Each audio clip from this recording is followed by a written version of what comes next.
So, good to see all of you again. Welcome.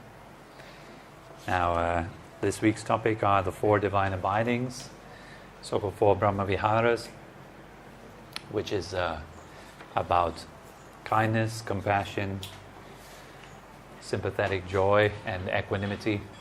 They are these four divine states that we can cultivate.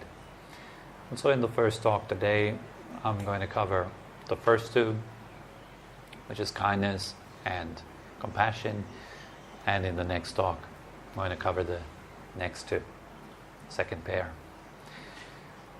So the first pair is kindness and compassion, metta and karuna. Metta, or kindness, friendliness, goodwill, loving kindness, is based on acceptance. It's a very, very worthwhile thing to cultivate. Cultivating kindness, you start always, it doesn't matter which one of those four divine abidings you actually cultivate, but you always start with yourself. And as the self is a very abstract thing, actually, we have a look more at the attributes of the self. For example, our emotions or our thoughts, the way the body feels or the way the body is. For example, if your body is healthy or sick, if your emotions are heavy or light, if your thoughts are confused or directed, we need to learn to receive all these various aspects of ourselves with kindness, with acceptance, giving them space. So when I say receiving, I mean simply allowing them to be there. Because very often we react to our thoughts or to our emotions, our physical state, rather than receiving it. So we are not actually giving it space to be, to express itself. Or rather than that, immediately we try to kind of be in control of it. For example, let's say you have a bunch of negative thoughts that keep recurring, leading to negative emotions. Then in that case, usually the reaction to that would be resistance, or trying to get rid of it, trying to push it out. There are these negative thoughts again, I need to get rid of them. How can I control them? How can I get rid of them? I'd rather have positive thoughts and so forth. So when you start to practice kindness, you want to always start by practicing with the friendly elements first. The elements about yourself that you appreciate, that you like, that you are already enjoying. Let's say you have a bunch of positive thoughts. Can you accept them? Can you let them be as they are? Just enjoying their presence. Just giving them some space. They are positive thoughts. Since they are not a threat, they're not perceived as a threat to you, it's more easy to give them space. More easy to allow them. Same is true for your emotions, right? When you feel negative, heavy emotions, when you feel positive, uplifting emotions, it's easy to give them space. It's easy to allow them to be there. And to just observe as they dance, as they do their thing. And then bring in this kind of quality of warmth. As you receive them with this friendliness. Sometimes it helps to smile a little bit at them, just welcoming them, maybe saying a few kind words to them. Hello, good emotion, it's nice to see you again. I give you the freedom to do whatever you need to do. I see you, I appreciate you, I know that you're part of me. You're free to be there. Be my guest. For as long as you want to stay, you're allowed to stay. Kind of like this, maybe, yeah? You can talk to your emotions if you like. Sometimes that helps to get in the mood of kindness, of friendliness, of acceptance, of goodwill. You can also express these very traditional wishes. You can say, may you be happy, may you be well. And so a good emotion comes in, so you can wish your good emotion to be happy and well. It's nice to see you, it's good to feel you, it's nice to have you around. May you be happy, may you be well, wherever you go. You do the same with thoughts, you do the same with your body. When your body feels great, when it's healthy and fit, learn to appreciate it. to receive it as it is. It's nice to have you around. Good morning, body. If you wake up in the morning, good morning, body. It's nice to see you if you look into the mirror. You start to learn to talk in a friendly, welcoming, and accepting way to yourself, to the various aspects of yourself, the body, the mind, the emotions. You can categorize them. You can say, there's three aspects of us, right? We have our mental aspect, we have the emotional aspect, we have our physical aspect. All of them can be received with kindness. And amongst those three aspects, we have the pleasant ones, the neutral ones, and the nasty ones, the unpleasant ones. So you can have, for example, a pleasant mental state arising, meaning pleasant thoughts or pleasant opinions. You might have a pleasant emotional state. You might have a pleasant physical state arising. Receive that with kindness. The next thing to practice then is the neutral states. Things that really don't feel, they neither feel good nor do they feel bad. Like there are physical states that are just like, sitting in a chair. There's no particular feeling to that. It's neither bad nor good. It's neutral, right? You might have neutral emotional states, kind of flat. There's nothing much going on. Neither negative nor positive. Kind of in between. You might have neutral thoughts, such as, I'm going to go shop some milk now, or something like this. It's very neutral, it doesn't feel bad or good. So we learn to accept those neutral qualities of ourselves. It's a bit more difficult than with the nice qualities, to give them space, but eventually you get good at that too. With practice. Learning how to actually do that. Really, this is not abstract philosophy right now. This is something that you can do actually right now. What kind of state is it that comes into your attention right now? Is it a physical feeling? Is it a mental state? Is it thoughts?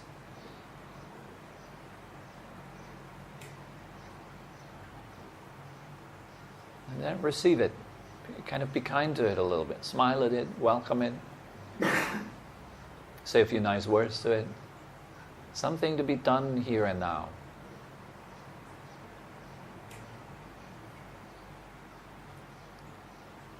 Then the third states that we are working with are the nasty states. The ones that we want to get rid of, right?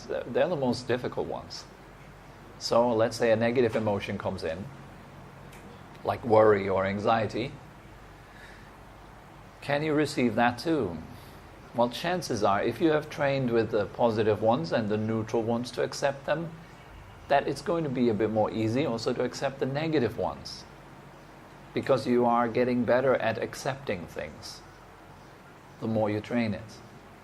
You're getting better at giving things space, welcoming them, allowing them to be there. So you can tell your negative emotion, welcome negative emotion, welcome worry. You're welcome here. I'm not going to push you out, even though I would really like to. I'm not going to push you out. Instead, I'm going to allow you to hang out here. And you can do what you want to do. I give you my space. My house is your house. Enjoy yourself. And you will be surprised what happens to your worry in that moment. If you do that well, the worry should dissolve immediately. Maybe it hangs around, it lingers a little bit. But the more thoroughly you're accepting negative emotions, the more they vanish. And then you learn something about the quality of negative emotions. They arise from resistance. They arise from a mental state of contraction. There's an inner state of contraction around something. Then it gives rise and birth to a negative emotion. They arise because we don't want something. And so this not wanting keeps them alive. It is kind of like the food of negative emotions, resistance. The more you resist, the more they feed on that. The more they hang around. If you are a great provider of food, be sure that lots of negative emotions will visit you regularly, because they know they can get food from you, which is attention and resistance.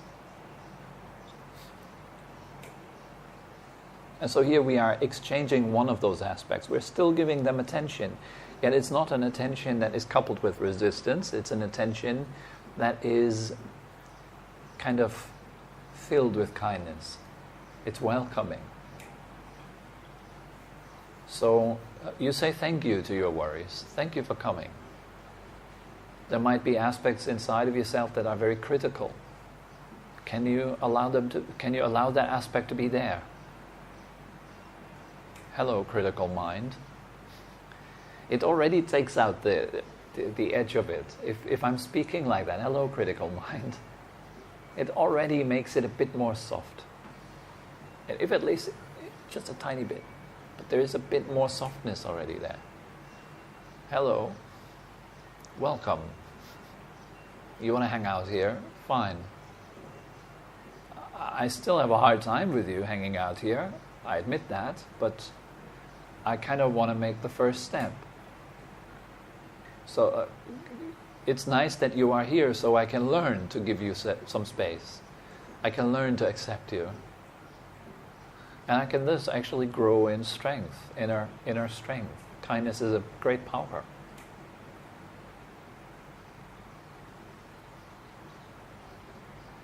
So we have these three states, right? We have positive, negative, and neutral. It's about accepting all these three states within yourself first, learning to make peace with all your aspects, all the things that make up who you are, make up your personality, right? There's many things to you. Not just light, there's also shadow. Some people predominantly focus on their shadow, predominantly tap into their shadow. Okay. Some people predominantly tap into their light. But both exist in all of us. We all have that. We all have aspects inside of ourselves that we'd rather not have. Memories and things that we did, things we want. Some people are very uncomfortable with themselves due to these aspects that manifest in their mind. It can be very uncomfortable. I don't like being that kind of person. That's very common. Self-hate. Finding fault with oneself is also one of the most powerful obstacles in meditation practice. It's in fact one of the most powerful obstacles. That you're not liking yourself. So how do you expect to hang out with yourself for an hour on a single little mat, just with one cushion, just you there? How's it going to be nice if you're not liking yourself? It's like hanging out with a killer in a little room for a little while. It's really uncomfortable. He might kill you. So you always need to kind of keep up your guard. If you hang out with a control freak, it's going to be really uncomfortable because the control freak constantly wants to control you. Why? Because the control freak has a lot of things that it doesn't like. It needs to get rid of, that it needs to manage. But if you really like yourself, you naturally relax with yourself. You sit down on a park bench and you feel nice. It's nice to be with yourself. See, there's no need for distraction anymore. It falls away. Why look into your phone, Why? It's so nice to be here just by myself. There's actually no need to check my phone or anything else. It's really comfortable here. I'm at ease with who I am. I'm at ease with my thoughts, with my emotions. I'm at ease with my physicality. All these aspects that we embody, right? All the energies that we have. Being at ease with them is a result of practicing kindness, allowing yourself to be a human being with the whole range of human experiences in you. Are you okay with that? Do you allow yourself to feel? That's what that is. Kindness does that. Allows you to feel. How refreshing it is if you have a really good friend that accepts you for who you are. You come into the house of your good friend and you're just accepted. You're just welcome there. No matter whether you have a bad day, a good day, whether you're coming out of prison or just won the lottery, your friend just accepts you. That's the great thing about friends. They love you, no matter what. They got your back no matter what. That is also very rare. Therefore, we need to treasure good friendships.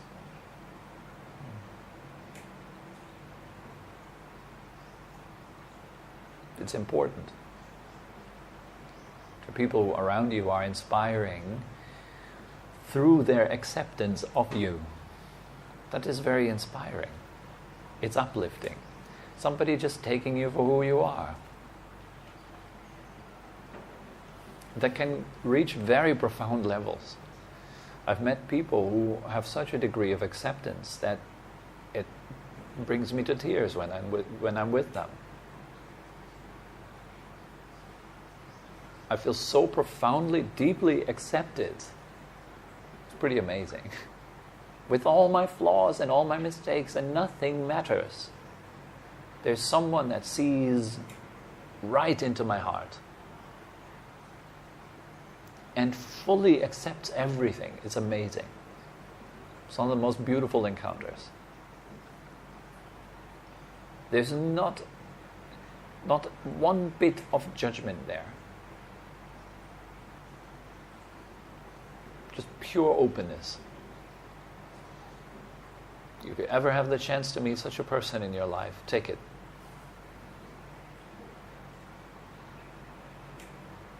Very important. Now this is kindness, the power of kindness.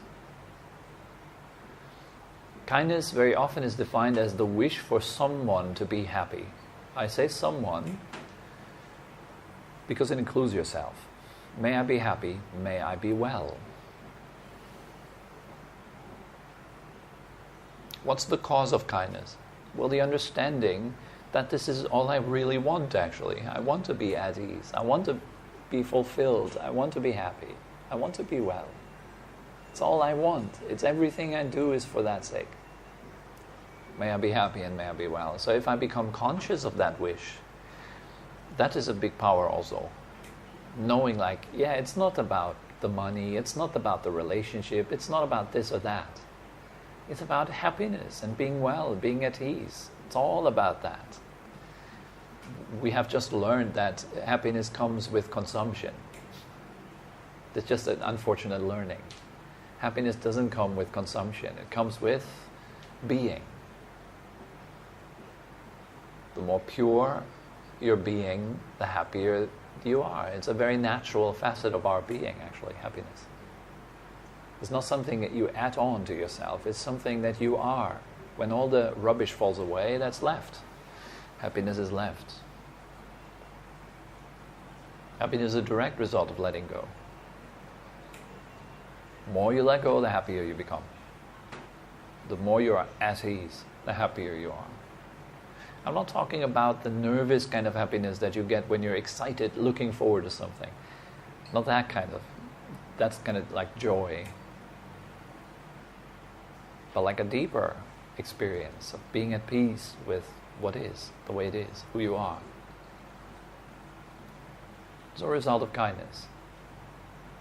Receiving yourself as who you are. Now. Not later, not after the session. Right now. Don't wait with that stuff. This is not philosophy. Do it now. Look at yourself. Say something nice to yourself.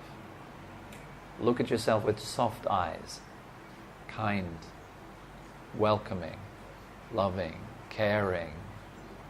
Such an important quality to care, isn't it? If you're alone by yourself, then the most important thing to do is to care for yourself. If you're with someone else, then the most important thing to do is to care for that person that you're with. And we couldn't do that if we wouldn't be able to care for ourselves. So may I be happy, may I be well is the definition of kindness. Kind of quote-unquote definition. It's hard to define these states. Words don't do these states justice. It has to be a living experience of warmth, friendliness, acceptance, forgiveness towards yourself and others. Now the second quality is compassion, karuna. Compassion goes hand in hand with kindness. Where there is kindness, compassion is not far. Compassion is the wish for someone to be free from suffering. It is what kindness feels when it encounters pain.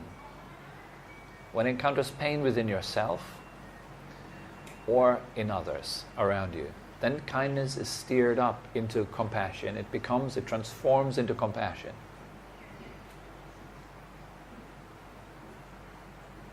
So let's say you detect some pain within yourself. If then the wish arises, may I be free from that?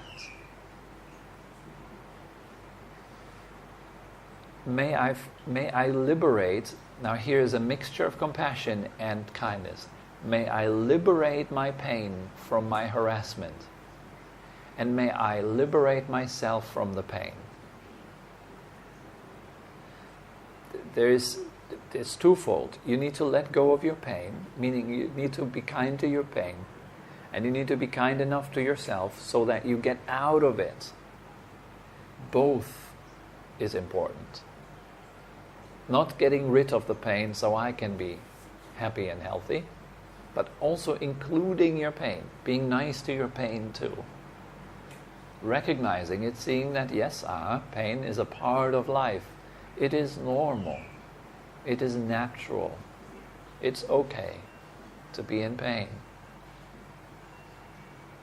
There's a lesson of release and relaxation and peace in every bit of pain that you feel. Every pain is good, justified. It's a good thing. It has its cause. It's right here for you to grow and to learn. We all have our challenges, right? All of us have specific pains, whether it's emotional or physical or mental pain, but we all experience specific difficulties on the path.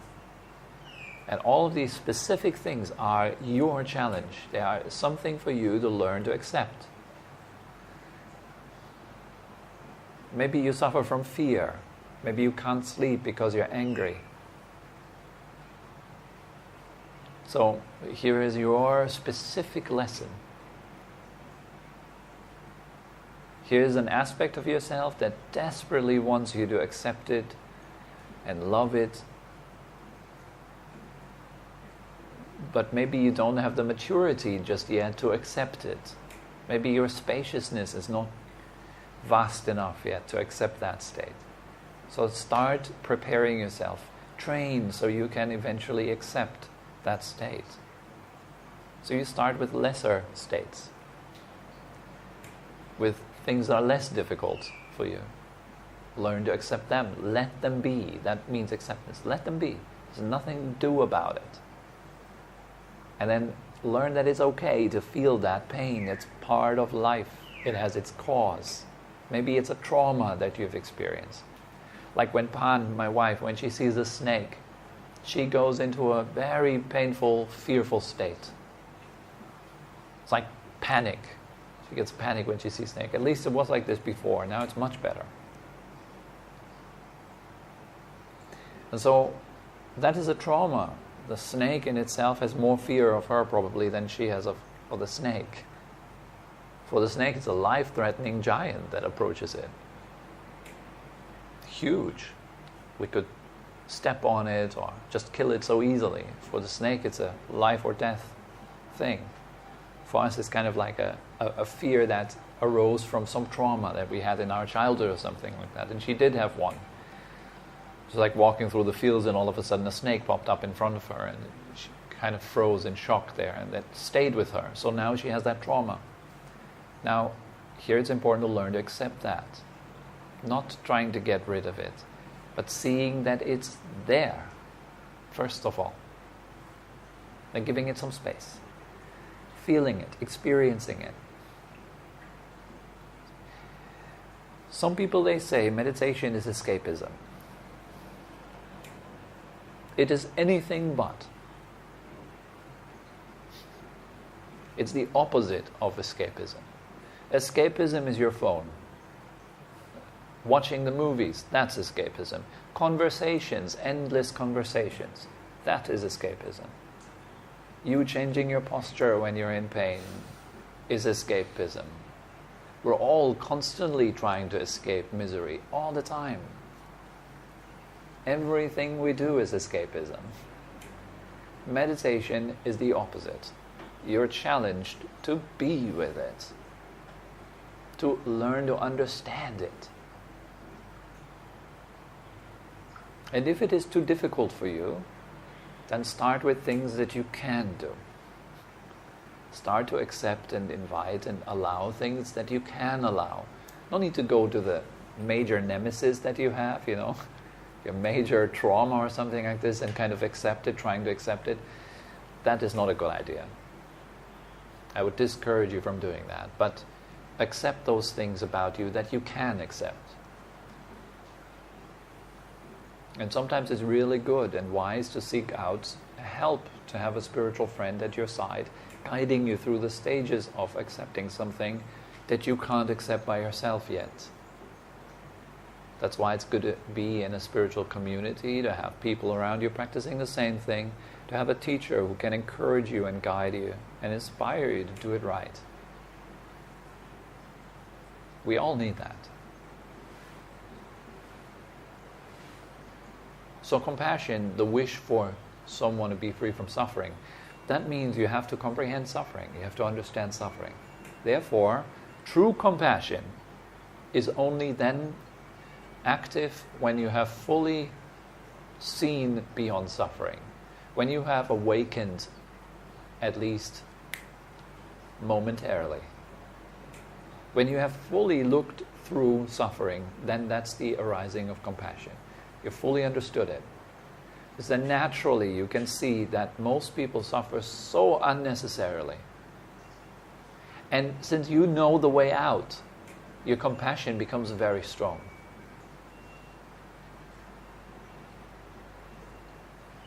It's like someone seeing, if you see someone touching a flame all the time and hurting themselves again and again and screaming and crying and the hand is all roasted already.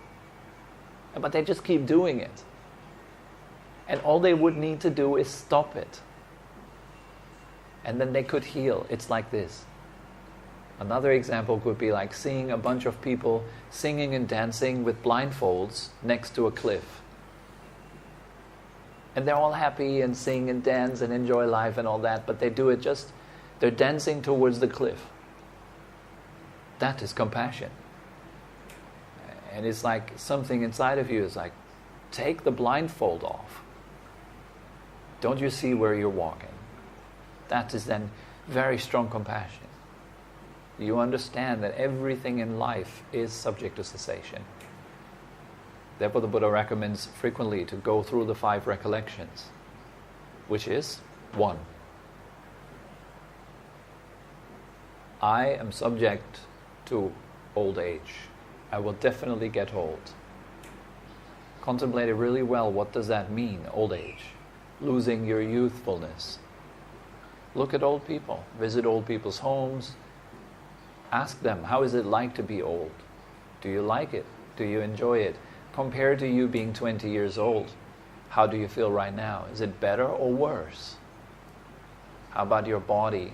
How about your mind? Is it more stuck or is it more open as it was when you were younger?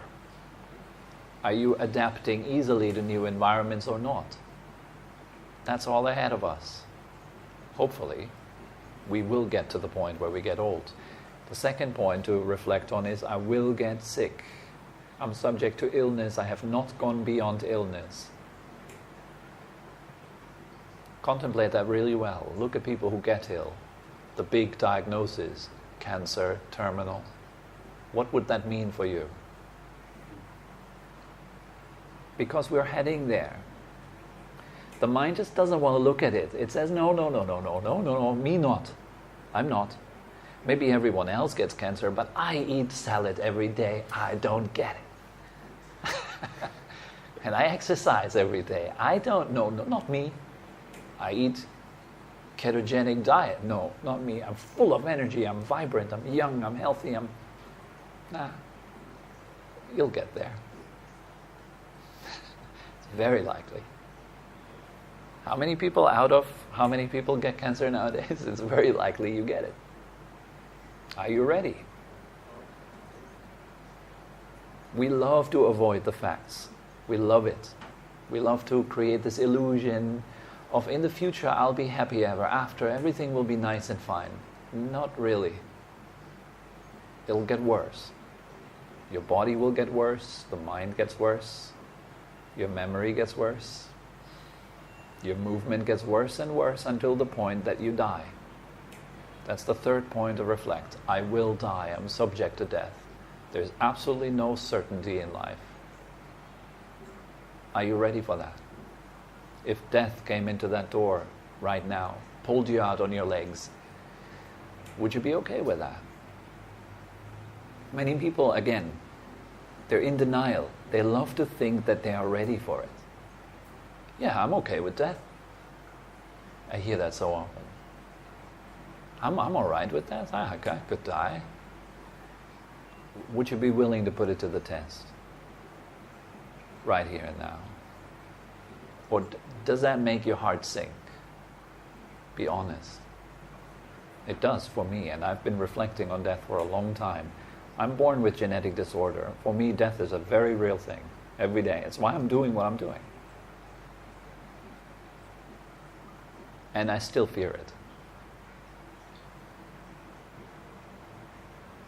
It's a big point in life. And I reflect on it almost daily. The fourth point is, I will lose everything and everyone that is dear to me. For me, that's one of the hardest ones. I will lose everything that I love, that means something to me. I will lose everything that I attach to. That's a tough one. That makes my heart sink, actually. I think about my wife, my parents, because I have only my father left. So it's a tough one to reflect on. What is dear to me? What else? Health. Well, health is dear to me. I will lose that too. Being able to eat whatever I want, whenever I want to, I will lose that too. It comes with losing health. Am I ready for that? It's a big question.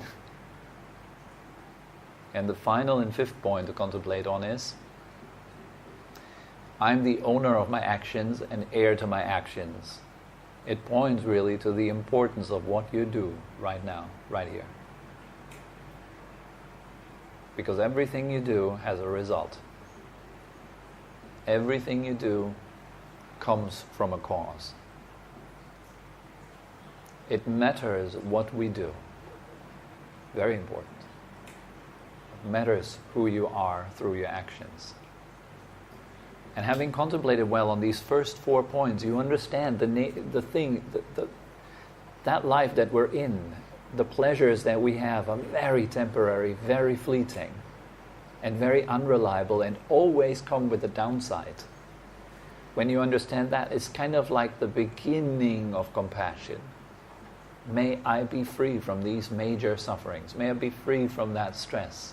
May I be free from the desperation that comes when encountering these big problems of life. May I be free from that.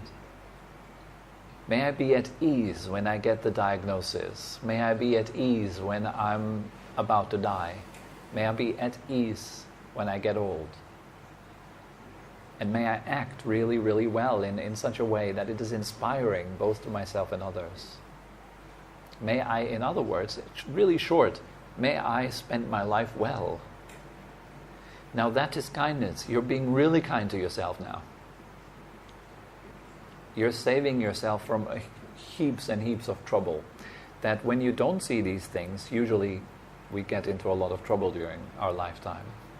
Here, that saves you a lot of trouble already. And it's heavy topics.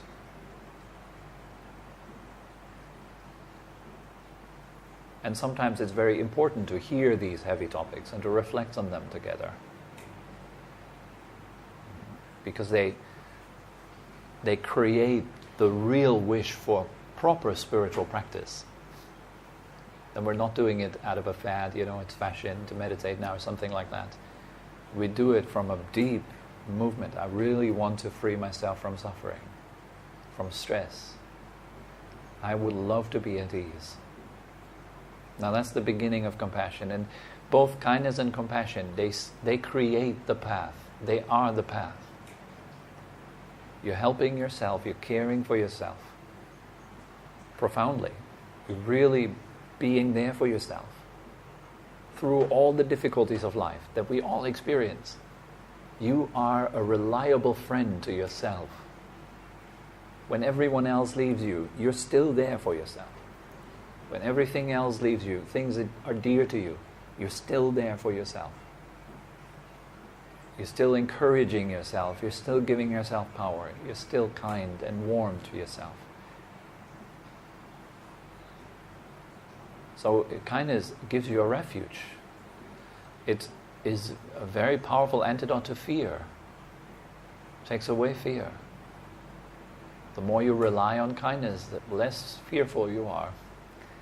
Because you spend your time so well, there's nothing to be afraid of. There's nothing to regret. No matter what happens, I always have the power of kindness. I always have the power of compassion.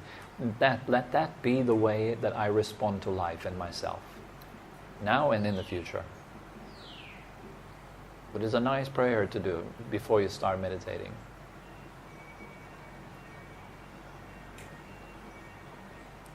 So these are the first pair of the 4 divine abidings. And now they're called divine abidings, precisely for that reason. It's a divine state to be in kindness. It is divine to be in compassion.